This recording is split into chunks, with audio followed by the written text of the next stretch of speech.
예수님의 이름으로 소원하며 기도드렸습니다. 아멘. 오늘 시간에는 거룩한 삶에 대해서 거룩한 삶이란 제목으로 거룩한 삶이 어떤 삶인지 한번 생각해보는 시간 갖도록 하겠습니다. 거룩한 삶. 자, 우리 신앙인들은요, 그리스도인들은 신앙생활을 해오면서 계속 거룩하게 살아야 된다 권면을 받아왔습니다. 거룩하게 사셔야 됩니다. 내가 거룩하니 너희도 거룩하라. 신앙생활하면서 적어도 한 번 들어보신 말씀일 텐데요. 이 말씀 구절은요, 레위기 11장 45절과 함께 베드로전서 1장 16절에도 기록되어 있어요. 내가 거룩하니 너희도 거룩하라. 성경은 신구약에서 한결같이 말씀하고 있죠. 거룩해라. 그러다 보니까 우리는 거룩하려고 부단히 노력해 왔습니다. 예, 거룩하게 되려고. 근데요, 이 많은 경우 우리는 거룩하게 살아내는 데 실패하곤 합니다. 이 거룩하게 산다는 게 쉽지가 않더라고요.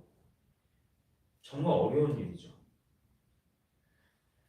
그래서 고민했어요.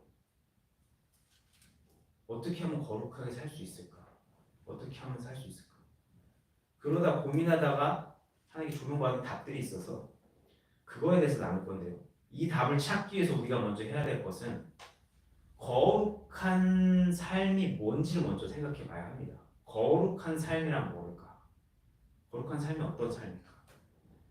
나쁜 말 하지 않고 화 안 내고 남한테 싫은 소리 안 하고 행동 조심하고 예의 바르게 행동하고 선량하게 살고 착하게 살고 이런 거 거룩일까요? 이게 교회에서 성경이 말씀하고 있는 거룩일까?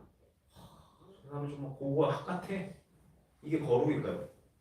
일단은 거룩이란 단어는 이제 성경의 원어 히브리어 헬라어를 살펴보면 코데시라고, 히브리어는 코데시, 헬라어는 하기오스모스라고 합니다.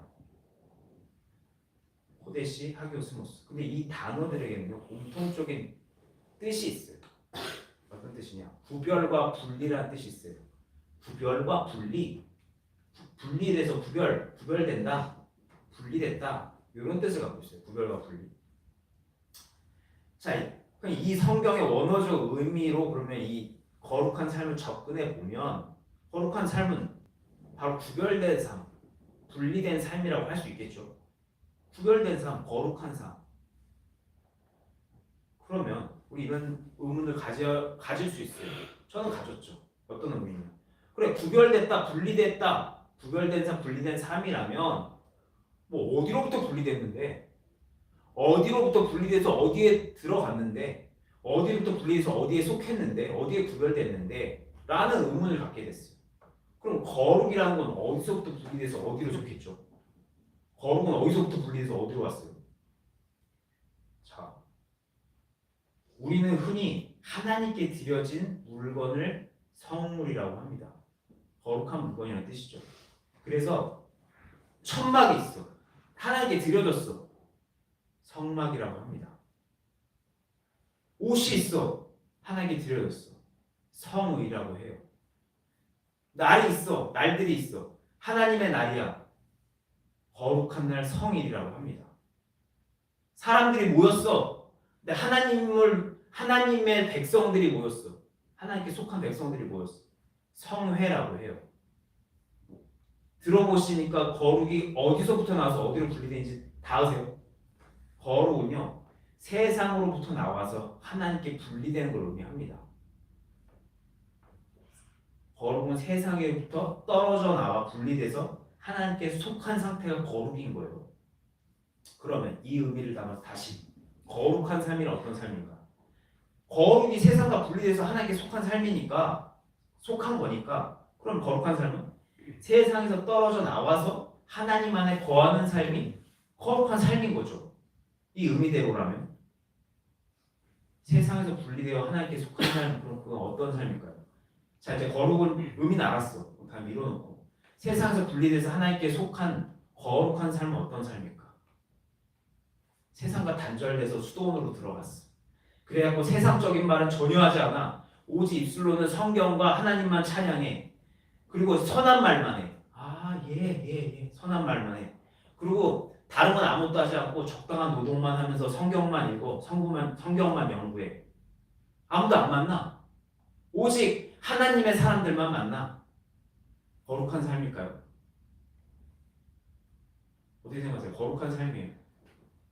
만약 이게 거룩한 삶이라고 정의한다면 바리새인들은 어떻게 봐야 될까요? 바리새인들 거룩한 삶이었나요? 바로 바리새인들 이 얘기 들으시면 바리새인들은 아니지 라고 생각하실지 몰라요. 왜? 성경에서 워낙 부정적으로 나왔으니까. 그런데 이게 쉽게 생각하면 안 돼요. 예수님 시대의 바리새인들은요 보통으로 사는 사람들이 아니에요. 그들은요 당시 사회 문화였던 그리스 로마 문화를 강력하게 거부했고요. 세상과는 완전히 구별된 삶을 살았어요. 그 복잡한 문화 속에서 구별된 삶을 살았다는 거예요. 그리고 그들은 율법의 세세한 부분까지 다 지켰고요. 행여나도 자신들이 범죄를 저지를까봐 말로 전해 내렸던 전통까지도 철저히 지켰어요. 하나님 안에서 벗어날까봐 두려워하면서 살았던 사람들이에요. 한마디로 그들은 아까 거룩의 의미처럼 세상 문화와 구별돼서 하나님께 속하려고 자신을 올인했던 사람이죠. 그렇기 때문에 어떻게 본다면 그들은 거룩한 삶을 살았다고 말할 수 있어요. 누가 감히 그 모습을 보면서 저 거룩하지 않네. 저 뭐하는 짓이야? 라고 말할 수 없었던 거예요. 그러니까 그 당시 사람들 중에 바리새인을 존경하는 사람들도 많이 있었겠죠. 하지만 그들을 향한 예수님의 평가는 요한복음 8장 44절에 마귀의 자녀다라고 얘기하시는 거예요. 이상하죠?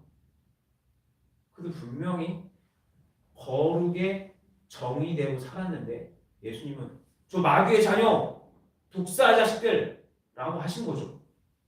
이게 되게 이상해요. 그들은 분명히 율법대로 율법에 따라 하나님 말씀에 따라서 세상과 구별되고자 했고 하나님께 철저히 속하려고 노력했던 사람인데 예수님은 그들을 향해서 네가 하나님께 속한 거룩한 하나님의 자녀다라고 하지 않고 마귀의 자녀라고 하셨다는 거죠.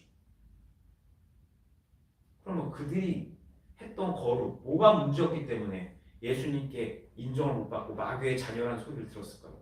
왜? 자, 이 질문에 우리는 보통 마태복음 23장 27절을 이야기하면서 그들이 회칠한 무덤과 같이 외식했기 때문이야 라고 대답을 합니다. 그들이 예수님께 지적받았던 건 가짜 경건을 했기 때문이야. 외식했기 때문에. 맞죠? 그들이 예수님께 하나님의 자녀가 아닌 마귀의 자녀라고 핀잔받았던 건 외식했기 때문이에요. 예, 속은 썩어 있죠. 회칠한 무덤처럼 속은 썩어 있는데 겉만 아름답게 꾸몄기 때문입니다. 맞죠? 왜? 사람들 앞에서 예의 바르게 하고 하나님 믿는 척하고 거룩한 척 했기 때문에. 근데요, 우리 생각해 볼 수 있어요. 그들이 왜 외식했을까요? 그들이 왜 외식했네? 멈출 게 아니라 왜 그들이 외식할 수밖에 없는지 생각해 봐야 돼요. 그들은요, 하나님에 대한 열망이 있던 사람들이에요. 우리가 그냥 그 사람들 가짜다 생각할 게 아니라 그 사람들 진짜 하나님에 대한 열망이 있던 사람들이거든요. 그들은 또 거룩이 뭔지 알았어요. 제가 이 원어에서 갖고 온 거잖아요. 그들은 거룩이 뭔지 알았던 사람들이에요. 그러기 때문에 그들과 섞이지 않으려고 했던 거죠. 구별되려고 했던 거예요. 그리고 철저하게 율법을 지키려고 했었어요. 하나님께 속하려고 노력했죠. 왜? 거룩이 뭔지 알았으니까. 그런데 그런 사람들이 외식해서 마귀의 자녀라는 평가를 받은 거예요. 왜? 우리 생각해 볼 수 있어야 돼요. 왜 그들이 외식할 수밖에 없었지? 그런 진심이 있던 사람들이. 그럼 그들이 왜 외식할 수밖에 없었을까요? 그들이 스스로 거룩해지려고 했기 때문에 그랬어요. 그럴 수밖에 없었던 거예요. 스스로 하려다 보니까. 지난주에 말씀드린 대로 아담의 후손인 사람은 태어날 때부터 죄인 종이기 때문에 스스로 힘으로는 거룩해질 수가 없어요. 인간은 모든 사람은 죄를 범하기 때문에 하나님의 영광을 이룰 수가 없는 거예요. 이 몸 자체가 죄인으로 태어났기 때문에 굳이 노력해서 한다면 본성을 억눌러서 외적으로 거룩을 꾸며낼 수밖에 없었던 거예요. 인간이 할 수 있는 범위의 최대치가 그거밖에 안 됐던 거예요. 이 아내를 바꾸는 건 내 영역이 아니거든. 본질을 바꾸는 건 내 영역이 아니었던 거예요. 그러다 보니까 어쩔 수 없이 외식을 한 거예요. 노력의 결과죠, 이 외식이. 그렇다면 외식하지 않고 어떻게 진심으로 살아낼 수 있을까? 그런 방법이 있을까? 성경에 나와 있어요. 뭐라고 나와 있냐? 성경에 피 흘리는 노력, 뼈 깎는 노력을 하지 않고 세상에 속했던 물건이나 사람이 거룩해지는 방법을 기록하고 있어요. 그 방법이 뭐냐? 자, 이 방법에 대해서 나누기 전에 잠깐 생각해 볼게요. 모세오경에 나오는 성막이잖아요. 성막이 쓰인 기구들은요. 이런 말씀 드리면 이제 충격이 되실 수 있는데 딱 이렇게 만들어졌다 이거요. 그러면 이건 거룩하지 않아요. 일단 거룩하지 않은 거예요. 성막을 위해 사용되었다, 만들어졌다 해도 일단 거룩하지 않아요. 이게 어떻게 보면 당연한 게 이게 성막을 위해 만들었다 해도 일단은 세상에서 갖고 왔잖아요. 자, 일단 갖고 왔어요. 그걸 이제 만들었다 이거야. 일단 거룩하지 않아. 당장은 거룩하지 않아. 근데 이 만들어진 그 기구들이 어떤 과정을 거치게 되면 그 순간 거룩해집니다. 성물이 되는 거예요. 그럼 그게 어떤 과정이냐? 출애굽기 3장 22절에서 25절을 보시면 거룩하게 하는 기름 관유라는 게 나와요. 거룩하게 하는 기름 관유. 제가 출애굽기 3장 25절 읽어볼게요. 그것으로 거룩한 관유를 만들되 향을 제조하는 법대로 향기를 만들지니 그것이 거룩한 관유가 될지니라. 출애굽기 3장 25절에 거룩하게 만드는 기름이 나와요. 그리고 주님께서는 25절 다음에 나오는 26절부터 30절까지 그 거룩하게 하는 기름 관유를 통해서 물건이나 사람이 어떻게 거룩해지는지에 대한 설명이 나옵니다. 오늘 첫 번째 본문이요. 출애굽 30장 26절로 36절 말씀을 교독할 거예요. 출애굽 구약의 30장 26절로 30절 말씀 교독할 겁니다. 제가 먼저 읽겠습니다.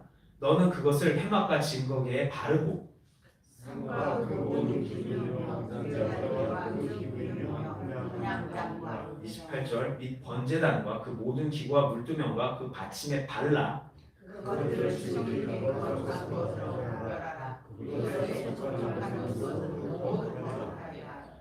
30절 함께 읽겠습니다. 시작. 너는 아론과 그의 아들들에게 기름을 발라 그들을 거룩하게 하고 그들이 내게 제사장 직분을 행하게 하고. 자, 세상에 속했던 물건이나 사람이 어떻게 거룩해지는지 보이시죠? 나와 있죠. 관유라는 거룩한 기름을 바를 때 거룩해지는 거예요. 그러면은 잠깐 이제 조금 성경에서 벗어나는 상상을 해볼게요. 자, 그렇다면 우리가 만약 출애굽기 30장 그 앞절에 보면 24절 그 위쪽으로 보면 이 관유 만드는 조합하는 방법이 나오거든요. 이 재료들을 딱 사. 그래서 관유를 만들어서 몸에 발랐어. 그럼 이제 우리는 거룩해질까요? 거룩한 삶을 살 수 있게 될까요? 아, 그래, 방법이 이거야. 오케이. 그럼 나 기름 만들어가지고 조합해보고 몸에 발라봐야겠다. 그럼 난 이제 짠 거룩해지겠지. 어떻게 생각하세요? 관유를 머리에 부었다 이거야. 그러면은 나도 이 출애굽 때처럼 거룩한 삶을 살 수 있게 될까요? 일단은 바로 말씀드리면 불가능합니다. 불가능해요. 왜냐? 이 기름 자체에는 능력이 없기 때문에 그래요. 이 기름이 어떤 초월적인 능력을 가져서 이 사람을 거룩하게 만드는 게 아니에요. 이게 갑자기 또 무슨 소리냐 싶으실 텐데, 자, 출애굽기에 기록된 재료를 섞은 기름 자체는 우리를 거룩하게 만드는 능력이 없기 때문에 지금 똑같이 만든다 해도 우리 거룩해질 수 없어요. 그러면 구약에선 어떻게 거룩해졌어? 구약에선 어떻게 이 기름, 이 관유로 그들이 거룩해졌던 걸까요? 왜? 하나님께서 그렇게 정하셨기 때문에 그래요. 하나님께서 요렇게 해서 요렇게 만든 이 기름으로 너한테 바르면 거룩해질 거야 라고 하나님께서 정하셨기 때문에 그래요. 하나님께서 그렇게 조합해서 만든 이 관유라는 것을 바름으로 거룩해질 수 있다고 정하셨기 때문에 구약의 그들은 관유를 바름으로 인해서 거룩해지는 걸 경험했죠. 저는 이제 안타까운 마음에 이걸 쓰면서 떠올랐던 건데 경험했던 것들은 안타까운 마음에 이쪽 본론에서 벗어난 얘기 하나만 할게요. 신앙생활 하다 보면 신앙생활은 종종 이런 말을 합니다. 그 권사님이 능력 있는 권사님인데 그 권사님이 주기도문을 100번을 외워가지고 병이 났어. 그 장군이 엄청 신실한 분인데 그분이 100일 새벽제단을 쌓아가지고 그 사업 문제가 해결이 됐어. 그러니까 너도 이렇게 해봐. 너도 주기도문 100번을 한번 외워봐. 너도 새벽 제단을 한 100일을 한번 쌓아봐 라는 권면을 하는 경우가 있어요. 예, 이런 권면들을 합니다. 저도 그런 권면을 받아봤어요. 어떻게 생각하세요? 진짜 주기도문 100번 외우고 새벽 제단 100일 쌓으면 병이 나고 문제 해결될까요? 예, 물론 처음에 그분들이 주기도문 100번 외우고 새벽 제단 100일 쌓아가지고 병 낫고 문제가 해결됐었을 수도 있어요. 예. 예, 그랬을 겁니다. 그러니까 그 얘기가 나왔겠죠. 근데요, 우리 생각해봐야 돼요. 그분들이 병 낫고 문제가 해결됐던 이유는 그분들이 새벽기도 뭐 100일 쌓고 주기도문 100번을 외워서 그랬던 게 아니라 하나님께서 그 행동을 그렇게 요구를 하셨는데 이렇게 해라 요구를 하셨는데 그 행동을 그들이 순종했기 때문에 그랬던 거예요. 이 의미가 다 아시죠? 하나님께서 인격의 하나님이세요. 그리고 신앙인들에게 그래서 신앙인들에게 내려진 어떤 능력이나 하나님의 역사 같은 건요 모두 하나님의 인격이신 하나님께로부터 나와요. 그러면 지금 난 어떻게 병 낫고 문제 해결을 받을 수 있을까? 주기도문 100번 안 된다고 새벽기도 100일 안 된다고 그럼 어떻게 나? 방법이 이거예요. 그분들이 겪었던 대로 하나님을 만나 하나님의 음성을 기울이다가 하나님께서 지금 나에게 말씀해 주시는 방법 새롭게 말씀해 주시는 방법 그 방법을 잘 분별해서 듣고 나서 그 요구에 순종하는 거예요. 이 사람이 했던 대로 100번을 외우는 게 아니라 100일 새벽 때날 쌓는 게 아니라 나에게 말씀하신 이걸 듣고요. 그 사람이 겪었던 대로 나도 내가 나에게 주신 이 말씀대로 행동을 해서 그들이 겪었던 그 하나님을 경험하는 거예요. 그렇게 병 낫고 그렇게 문제 해결을 받는 겁니다. 저는 우리 그리스도인들이 사람들의 그 경험들을 근거로 신앙생활의 어떤 행위적인 공식을 만들지 않길 원합니다. 자꾸 뭘 해서 뭐라고 이게 아니라 인격의 하나님을 만나서 문제 해결을 받는 거예요. 다시 본론으로 돌아와서 그렇기 때문에 출애굽기에 그때 그 기름 몸에 바른다고 해서 우리는 거룩해지는 게 아니죠. 만약에 진짜 이걸로 효과가 있었다면 예수님 시대의 제사장들은 예수님 안 죽였을 거예요. 그 사람들 들어갈 때마다 기름 발랐을 텐데 그럼 거룩해져야지 예수님 왜 죽였지? 그러면 저의 이 나눔에 아니 그럼 관유 얘기를 왜 꺼냈어? 기름 발라서 안 된다며 그럼 어떻게 거룩한 삶을 살아 이제는 그러면? 라는 의문이 드실 수도 있어요. 자, 그래 다시 생각해 보겠습니다. 그럼 어떻게 우리 거룩한 삶을 살까? 성경은 왜 굳이 관유 얘기를 집어넣었을까? 신약을 사는 우리 근데 이걸 또 우리에게 전해졌어. 구약 성경에 관유 얘기가 기록돼 있어. 근데 이게 우리에게 전해졌어. 이거 읽으라고 주신 거거든요. 우리 신앙의 어떤 표본이 되라고, 기준이 되라고. 이거 굳이 왜 주셨을까? 그 이유는요. 지금 우리도 기름으로 결국 거룩해지기 때문에 그래요. 예, 결국 이 기름으로 거룩해지기 때문에. 아니 이게 무슨 소리야? 또 기름 안 된다며. 예. 일단은 거룩은 기름으로 거룩해져요. 이건 똑같아요. 구약은 신약의 예표이기 때문에 본질적인 거 바뀌지 않습니다. 기름으로 거룩해지는 건 똑같아요. 신구약은 분리되는 게 아니에요. 그리스도로 하나죠. 그렇기 때문에 기름으로 거룩해지는 건 똑같은데 다른 건 뭐가 다르냐? 구약처럼 발라서 몸에 발라서가 아니라 하나님께서 새롭게 주신 방식에 따라서 기름 부음을 받은 자 안에서 기름 부음을 받아서 거룩해지는 거예요. 기름 부은 자 안에 들어가서 기름 부음을 받아서 거룩해집니다. 그 안에 들어가서 영적으로 기름 부음을 발라서 그렇게 거룩해지는 거예요. 지금 몸에 발라서 되는 게 아니라. 이 방법이 어떤 의미인지 다 아시는 분도 계시죠? 기름 부음 받은 자 안에서 기름 부음을 받아서 거룩해진다. 바로 기름 부음 받은 자 예수 그리스도 안에서 성령의 기름 부음을 받아 거룩해지는 거예요. 고린도전서 1장 2절을 제가 읽어볼게요. 고린도에 있는 하나님의 교회 곧 예수 그리스도 안에서 거룩하여지고 성도라 부르심을 받은 자들과 각처에서 우리 주 곧 그들의 우리 주 되신 예수 그리스도의 이름을 부르는 모든 자들에게 편지를 합니다. 그들에게 이제 편지를 한 내용이에요. 이제 이미 아시는 대로 그리스도란 말은 기름 부음을 받은 자죠. 그리고 그 기름 부음 받은 자이신 예수님께서는 거룩하십니다. 성경의 원리죠. 구약부터 내려온 성경의 원리요. 기름 부음 받은 자 거룩하다. 그리고 그렇게 기름 부은 자 안에서 거룩하게 구별된 자 안에서 예수 그리스도 안에서 우리는 거룩해진다고 성경 분명히 말씀하고 있죠. 로마서 8장 1절. 그러므로 이제 그리스도 안에 있는 자에게는 결코 정죄함이 없다. 그럼 그리스도 안에서 우리는 어떻게 거룩해지냐는 거죠. 거룩해져요. 근데 이제 지금부터 어떻게 거룩해지는지 영적 세부적인 내용을 설명을 드려보는 거예요. 어떻게 거룩해지냐? 일단은 예수님의 그 십자가 사역을 믿게 되면 믿는 순간, 거듭나는 순간, 믿음을 거듭나는 순간 성령의 기름 부음을 통해 성령께서 내주하시게 되죠. 그럼 그 순간 우리는 어떻게 되냐? 하나님의 자녀가 되잖아요. 성령님이 내주하시는 순간 하나님의 자녀라는 징표예요. 성령님은. 그래서 로마서 8장 16절에 이런 기록이 있죠. 성령이 친히 우리 영과 더불어 우리가 하나님의 자녀인 것을 증거하시나니. 성령께서 내 안에 계시다. 하나님의 자녀라는 증거예요. 하나님의 자녀가 됐다라는 건 세상에서 나와서 하나님께 속했다. 거룩해졌다는 거예요. 거룩해지는 거예요. 그렇게 우리에게 성령님의 내주하심을 통해 거룩해졌다. 하나님의 자녀가 돼서 거룩해졌다. 우리 이걸 칭이라고 해요. 칭의. 세상부터 분리돼서 하나님의 자녀가 되고 그렇게 하나님께 속한 존재가 되었다. 인침을 받았다. 칭인 거예요. 하지만 우리 신앙인들은 거기서 멈춰서는 안 되죠. 칭의의 거룩에 멈춰서는 안 돼요. 우리는 의롭다 인정을 받은 거예요. 그렇기 때문에 이제 우리는 의로워지는 거예요. 채워져 가야죠. 그리스도를 따라서. 칭에 멈춰는 안 돼요. 거듭난 우린 성령의 기름 부음을 통해 그리스도 안에 들어왔어. 하나님의 자녀로 들어왔어. 기름 부음자 안에 들어왔어. 그러면 그 안에서 성령의 기름 부음을 받아서 여전히 나의 안에 있는 죄성을 지워가면서 천국에 합당한 자, 어울리는 자가 되어가는 성화의 거룩에 이룰 수 있어야 돼요. 그래서 이제 다 끝나가요. 지금부터 성령의 기름 부음을 통해 여전히 남아있는 나의 죄성으로부터 거룩함을 얻는 성화의 거룩이 어떻게 이루어지는지에 대해서 설명을 드릴게요. 오늘 두 번째 본문이요.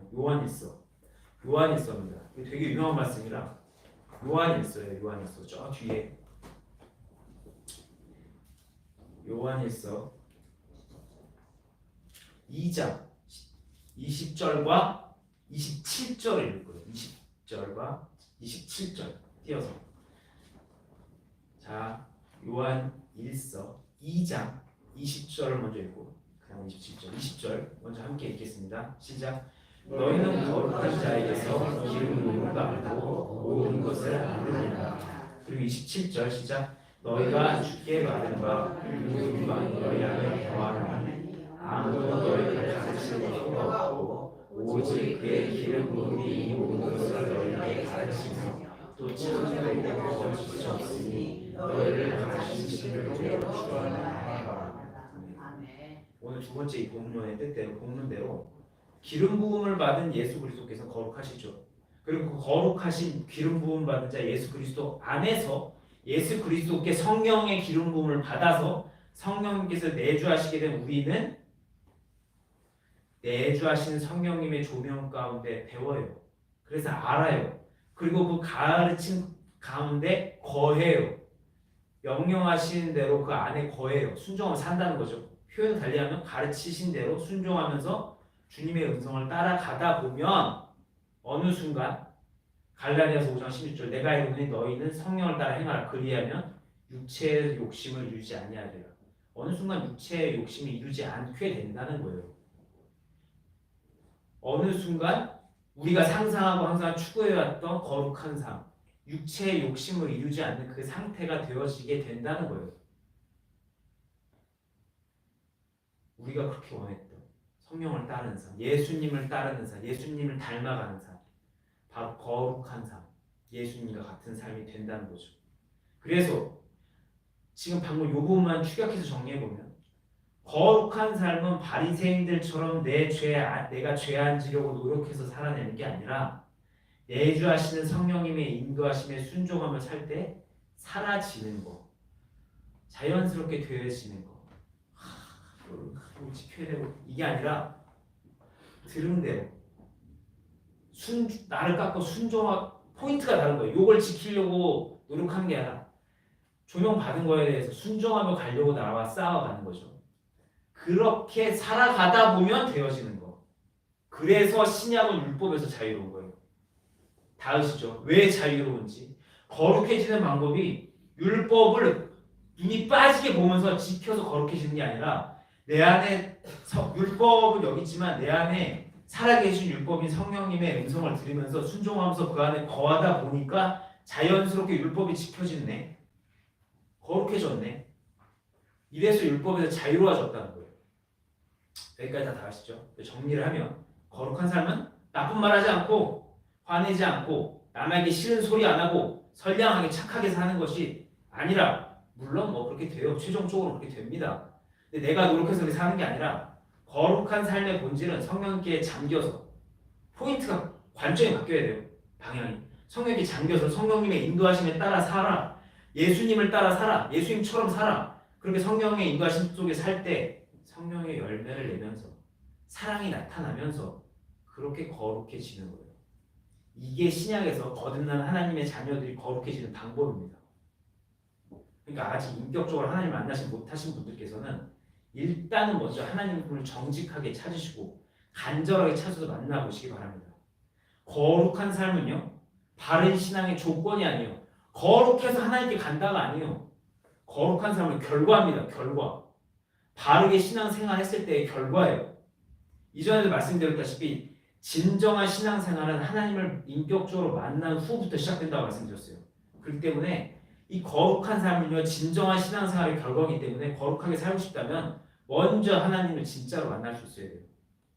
그러니까 하나님, 거룩한 삶을 살고 싶다면 하나님 간절히 찾으셔서 정직하게 찾으셔서 꼭 만나시기 바라겠습니다. 그리고 그렇게 하나님을 인격적으로 만나신 분들께서는 내주하심이 시작하셨다라는 분들께서는 거룩한 삶의 열매를 위해서, 거룩한 삶이라는 열매를 위해서 내면에 들리는 성령님의 조명을 잘 분별해서 들으시기 바랍니다. 잘 분별해야 돼요. 그래서 순종하시기 바랍니다. 그리고 그와 함께 동시에 사도행전 24절의 바울 사도처럼 이 양심에 꺼리낌 없이 살도록 해보시기 바래요. 양심도 잘 분별하셔서 이게 내 그냥 찔린 건지 정말 하나님께 주신 양심의 떨림인지 잘 분별해서 양심에 꺼리낌 없이 가려고 나를 맞춰가 보시기 바랍니다. 이 관점이 다른 거 보이시죠? 그러시면 나의 옛 자아가 계속 깎여가면서 성령을 따라 거룩한 삶을 사셨던 예수님처럼, 아니지, 내 안에 예수님께서 살아가시는 거예요. 그렇게 사셨던 예수님이 내 안에서 살게 되시는 거예요. 그게 바로 그리스도가 사시는 거거든요. 그리스도의 삶을 사는 거예요. 성령님의 인도하심에 따라.